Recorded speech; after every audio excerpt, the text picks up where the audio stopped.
సునీత గారు, hi madam. Trailer చాలా బాగుంది. థ్యాంక్ యూ అండి. సంగీత్ శోభన్ మ్యాడ్ స్క్వేర్ తో మంచి ఫామ్ లో వచ్చారు ఆయన.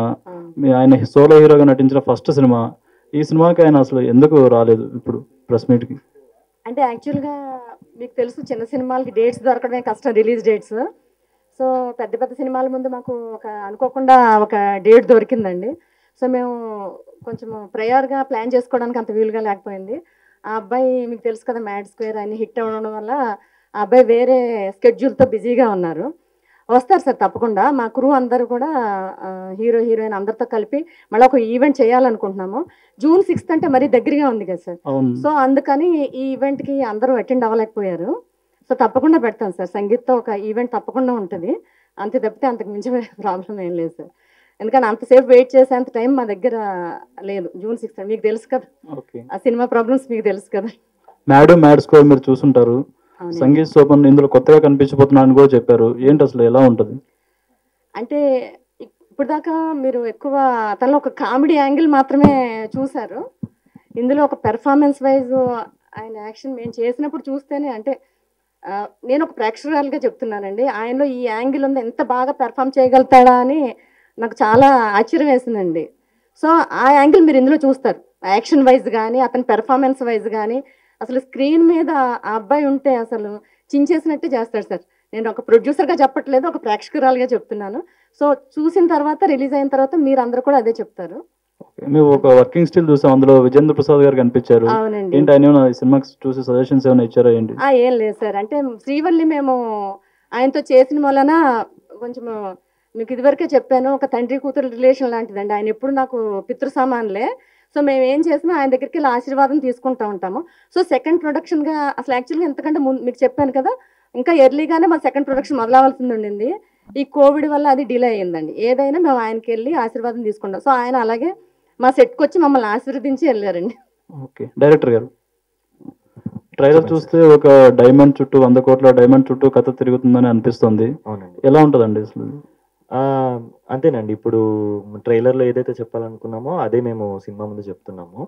సో గ్యాంబ్లింగ్ అనేది ఇప్పుడు చాలా ట్రెండ్లో ఉంది. సో మేము గ్యాంబ్లింగ్ని సపోర్ట్ చేయట్లేదు, అగెనెస్ట్ చేయట్లేదు.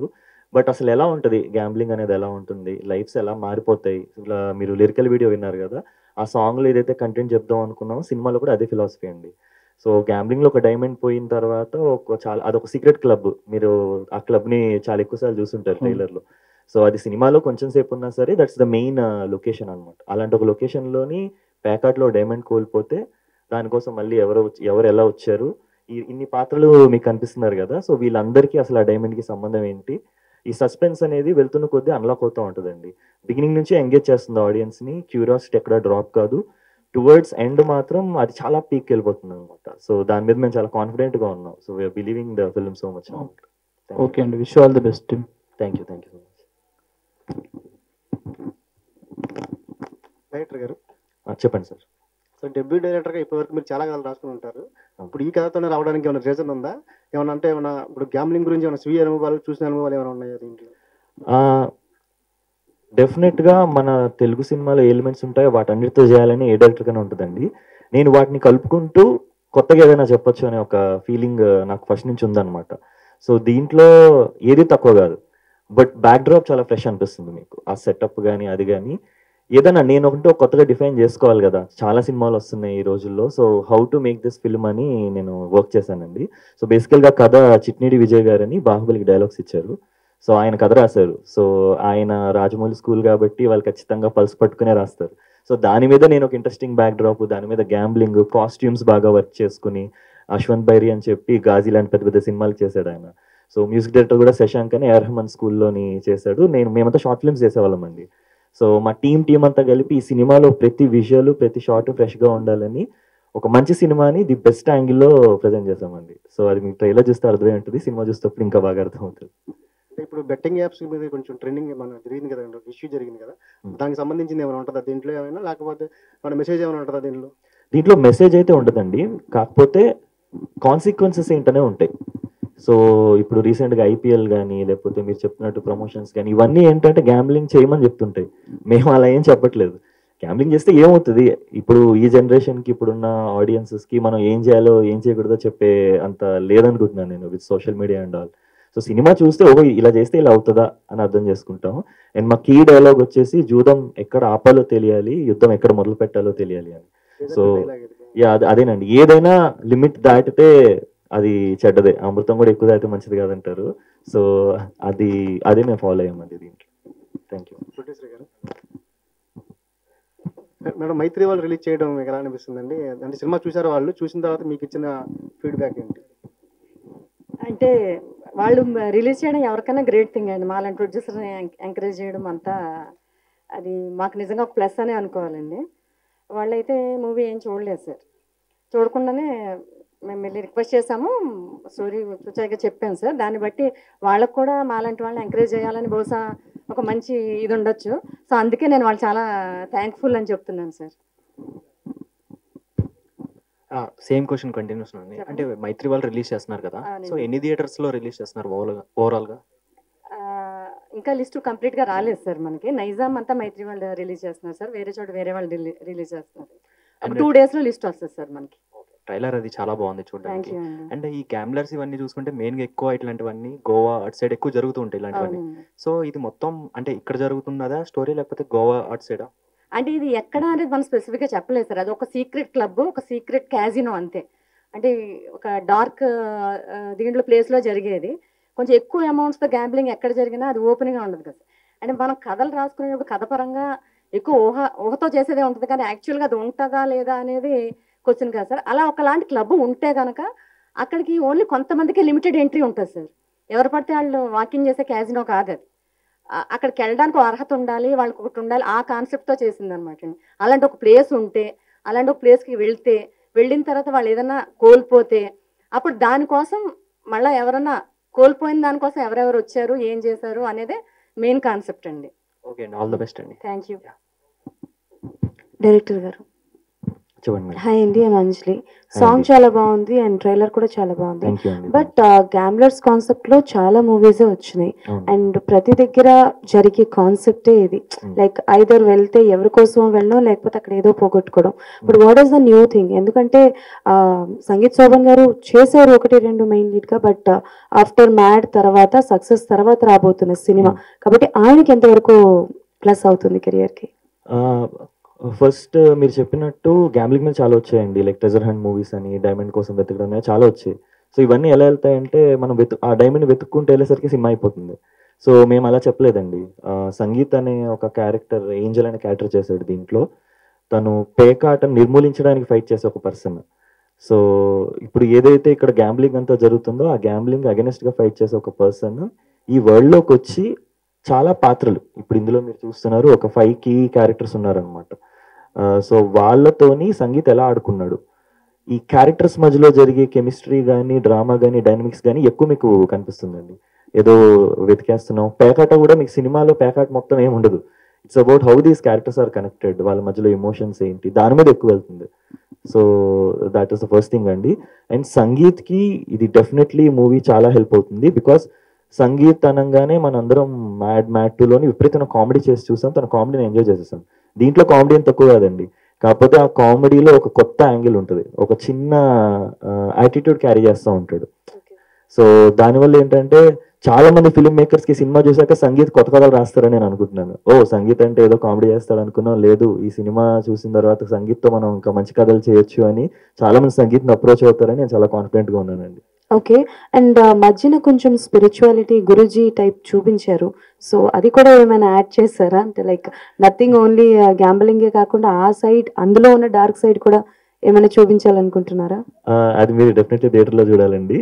కాకపోతే మీరు చెప్పినట్టు స్పిరిచువల్ యాంగిల్ అన్నీ ఉంటాయి, బట్ అది ఎలా ఉంటుంది, ఫన్నీగా ఉంటుందా, సీరియస్గా ఉంటుందా, ఫిలాసఫికల్గా ఉంటుందా అనేది ఎంటర్టైన్మెంట్ క్రియేట్ చేస్తుందండి. ఓకే.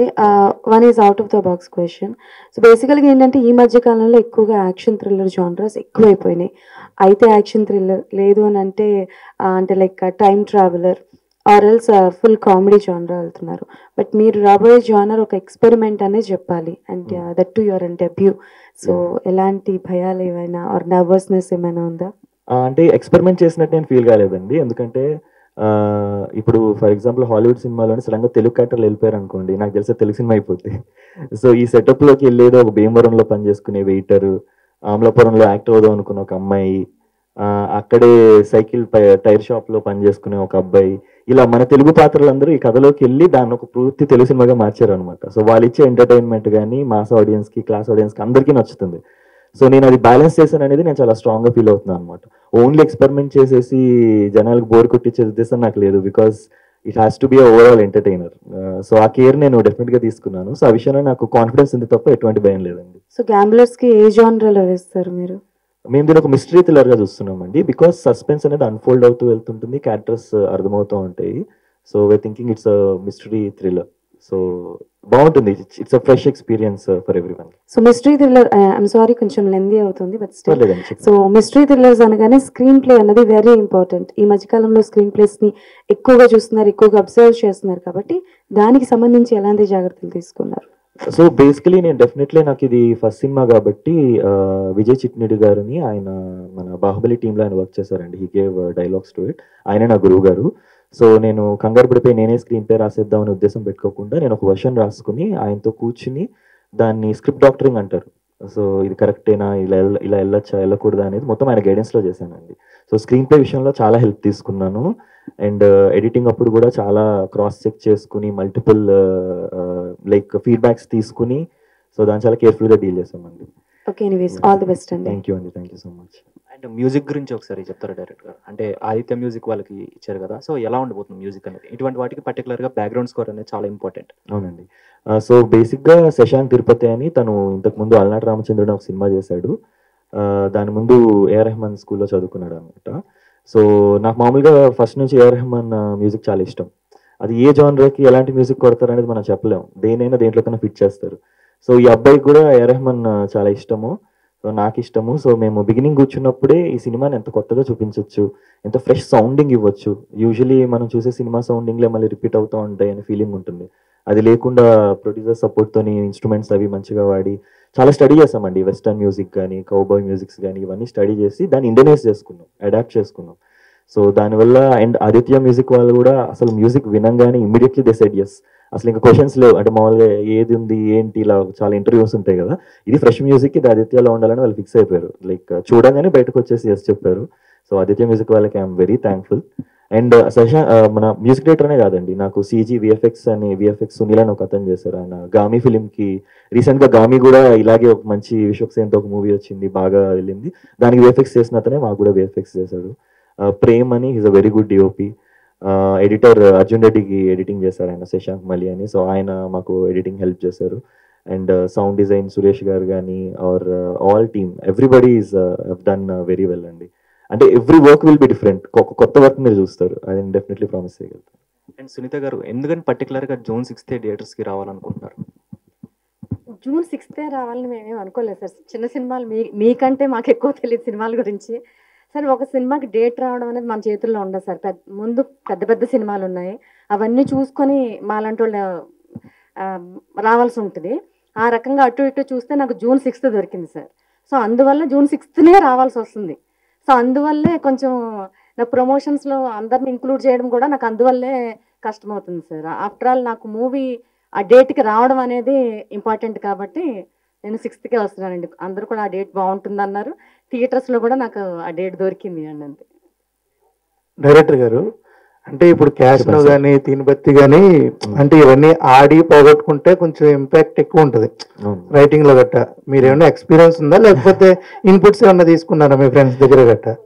నేను నాకు ముందు అసలు ప్యాకెట్ ఆడడం రాదండి, కానీ దానివల్ల విక్టిమ్స్ నేను చాలా మందిని చూసానండి. నా ఫ్రెండ్స్లోనే, నా సర్కిల్లో, మా ఫ్యామిలీలో కూడా లైక్ చాలా చూసాను. నేను జూదం వల్ల నష్టపోయిన వాళ్ళని చూసాను. ఆ పెయిన్ చాలా దారుణంగా ఉంటుందండి. అంటే సడన్గా ఒక పీక్ వెళ్ళిపోయి అంత వచ్చేసింది, నాకు 10 లక్షలు వచ్చింది, ఇంకొక 2 పెట్టానంటే 20 వస్తుంది అన్న దగ్గర మొత్తం అంతా పోద్ది. ఆ పెయిన్ అంటే కొంతమంది ఎందుకు లైఫ్ చేంజింగ్ డెసిషన్స్ తీసుకుంటారంటే దాన్ని మనం ఎక్స్పీరియన్స్ చేయలేం. అంటే ఆడొచ్చేమో నాకు తెలియదు, కానీ ముందు అసలు ఆడితే ఏమొద్దో తెలుసుకోవాలి. సో అది నేను తెలుసుకుని దాన్ని దీంట్లో ఇన్కార్పొరేట్ చేశానండి. ఓకే, ఒకవేళ మూవీ చూసినప్పుడు గ్యాంబ్లింగ్ ఆడేవాళ్ళు మారే అవకాశం ఏమైనా ఉందంటారా? అదే నేను చెప్తున్నా కదా, మనం ఎన్ని మోరల్స్ చెప్పినా ఎంత ఫిలాసఫీ చెప్పినా చేయాల్సిన వాళ్ళు చేస్తారండి. సో మనం టర్మ్స్ అండ్ కండిషన్స్ అప్లైడ్ అని పెట్టి ఇది ఇలా జరుగుద్ది మీరు ఏం చేస్తారో చేయండి అని చెప్పడం తప్ప మనం ఏం చేయలేము.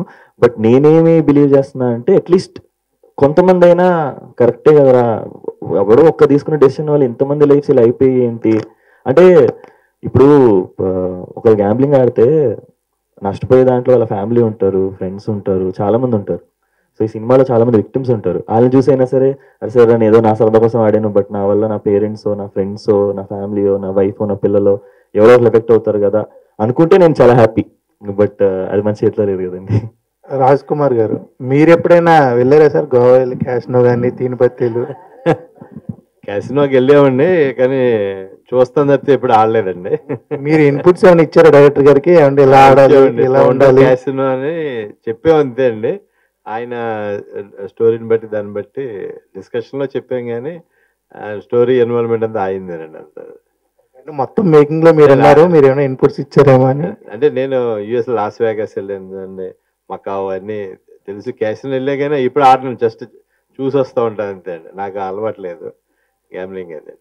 Okay sir, all the best. చాలా బాగుంది, వెరీ మచ్. మంచి ట్రెండింగ్ టాపిక్ కదా గ్యాంబ్లర్స్ అనేది. ఇప్పుడు బెట్టింగ్ మీద బాగా నడుస్తుంది, యూట్యూబర్స్ కూడా మంచి వీడియోస్ చేస్తారు. అవునండి, అవును. సునీత గారు, బేసికల్గా అంటే లైక్ మీరు ఇందాక మాట్లాడినట్టు చిన్న సినిమాలకి థియేటర్స్ దొరకడం చాలా కష్టం. బట్ ఇప్పుడు పెద్ద సినిమాలైనా, ఎంత పెద్ద సినిమాలైనా జనాలు థియేటర్స్ కి రావట్లేదు. దానికి 2 కారణాలు ఉన్నాయి. ఒకటి మౌత్ టాకే, వచ్చేదైనా రాకుండా ఉండడానికైనా. సో రివ్యూస్ మీద మీ ఒపీనియన్ ఏంటి? సో అంటే లైక్ మూవీ June 6th రాబోతున్నారు కాబట్టి ఎలాంటి ప్రికాషన్స్ తీసుకున్నారు? All about reviews. రివ్యూస్ చాలా major part of the movie ఉందండి. రివ్యూస్ అనేదే మేజర్ ఇంపార్టెంట్. అంటే రివ్యూస్ గురించి మనం ప్రతి విషయంలో మనకు పాజిటివ్ ఉంటుంది, నెగిటివ్ ఉంటుందండి. రివ్యూస్ పెర్ఫెక్ట్గా ఇస్తే అది ఒక మంచి పబ్లిసిటీ సినిమాకి. అది అటు ఇటుగా ఇచ్చారనుకోండి, యాక్చువల్గా ఉన్నది ఇస్తే ఒక రకం ఉంటుందండి. అది కాకుండా ముందే చెప్పడం వల్ల ఏంటంటే ఒక ప్రొడ్యూసరు ఎన్నో కోట్లు ఎంత ఖర్చు పెట్టినా ఎంత శ్రమ ఉంటుందండి. ఒక సినిమా తీసేదానికి వెనకాల కొన్ని వందల మంది శ్రమ ఉంటుందండి. దాన్ని ఫస్ట్ క్లాప్ కొట్టిన దగ్గర నుంచి సినిమా ఎండింగ్ వరకు అందులో ప్రొడ్యూసర్స్ కానీ టెక్నీషియన్స్ కానీ వాళ్ళ కొంతమంది భవిష్యత్తు కూడా ఉంటుందండి అందులో. ఎందుకంటే సినిమా ప్యాషన్ ఉన్న వాళ్ళు ఉన్న డబ్బంతా తీసుకొచ్చి అందులో పెట్టేస్తారు. అంటే రివ్యూస్ గురించి నాకేంటంటే నెగిటివ్గా ముందే ఇవ్వడం వల్ల ప్రేక్షకుల్ని థియేటర్కి రాకుండా చేయడం అనేది నాకు అంత నచ్చిన విషయం కాదండి, నచ్చని విషయమే. ఎందుకంటే ఎంతో శ్రమపడి తీస్తామండి. ఎవరైనా మంచి సినిమా తీయాలని అనుకుంటారు కదా, మన సినిమా బాగుండాలని అనుకుంటారు. ఆ ప్రయత్నంలో కొన్ని మంచిగా వస్తే కొన్ని రాకపోవచ్చు. సో మీకు ఒకటి చెప్పాలనుకుంటున్నాను. నా చిన్నప్పుడు మా అమ్మమ్మ గారు దూరదర్శన్లో సండే పూట ప్రాంతీయ భాషా చిత్రం అని ఒకటి వచ్చేది. అప్పుడు టీవీలు కొత్తగా వచ్చిన టైం అనమాట అండి. ఆవిడ సండే మధ్యాహ్నం పూట వచ్చేది. ఆవిడ అన్ని ఒక్కొక్క వారము ఒక్కొక్క లాంగ్వేజ్ వేసేవారు. తెలుగు తప్పితే ఏవి రాదు ఆవిడకి, కానీ అన్ని లాంగ్వేజ్లు చూసేసేది ఆవిడ. నాకే అర్థం కాదు నువ్వు ఎలా చూస్తున్నావు అని అడిగితే ఆవిడ ఒకటే చెప్పేవారండి, ఏంటంటే ఒక సినిమా తీస్తున్నారంటే దాని వెనకాల కొన్ని వందల మంది శ్రమ ఉంటుందమ్మా. మనం 10 రూపాయలు టికెట్ కొని సినిమా థియేటర్కి వెళ్ళడానికి ఆలోచిస్తాము, కానీ దాని వెనకాల ఉన్న శ్రమ ఎవరికీ తెలియదని. మనం ఒక 100 రూపాయలు టికెట్ కొని వెళ్ళడానికి మనం మంచిదా చెడ్డదా అని ఆలోచిస్తాం. కానీ నేనైతే మంచి సినిమా చూస్తానండి, చెడ్డ సినిమా చూస్తాను పర్సనల్గా నేను. ఎందుకంటే నాకు దాని వెనకాల ఉండే కష్టం తెలుసు కాబట్టి.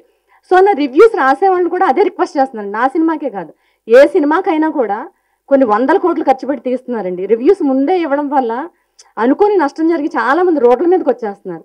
సో మీ ముఖంగా నేను అందరికీ ప్రతి సినిమాకి రివ్యూస్ రాసే ముందు దాని మీద డిపెండ్ అయిన ప్రజలు వాళ్ళ కష్టాన్ని కొంచెం మనసులో పెట్టుకుని రాయాల్సిందిగా మీ తరఫున మీ ద్వారా నేను అందరినీ రిక్వెస్ట్ చేస్తున్నాను మేడం. మేడం June 6th ఇంకో హీరో మ్యాడ్ సినిమాలో హీరో నితిన్ గారిది కూడా శ్రీ రాజావారు తెలిసింది. ఏంటంటే సేమ్ అలా ఏం అనుకోలేదు సార్, జస్ట్ కోఇన్సిడెన్స్ అండి మాది. మేము అనుకున్న తర్వాతే మేము పోస్టర్స్ పంపించేటప్పుడు స్టాండీల పక్కన అది ఉంటే చూసాము, మేము అది అనుకున్నాము. అన్ఎక్స్పెక్టెడ్గా ఇద్దరిది పక్క పక్కనే వస్తుందని.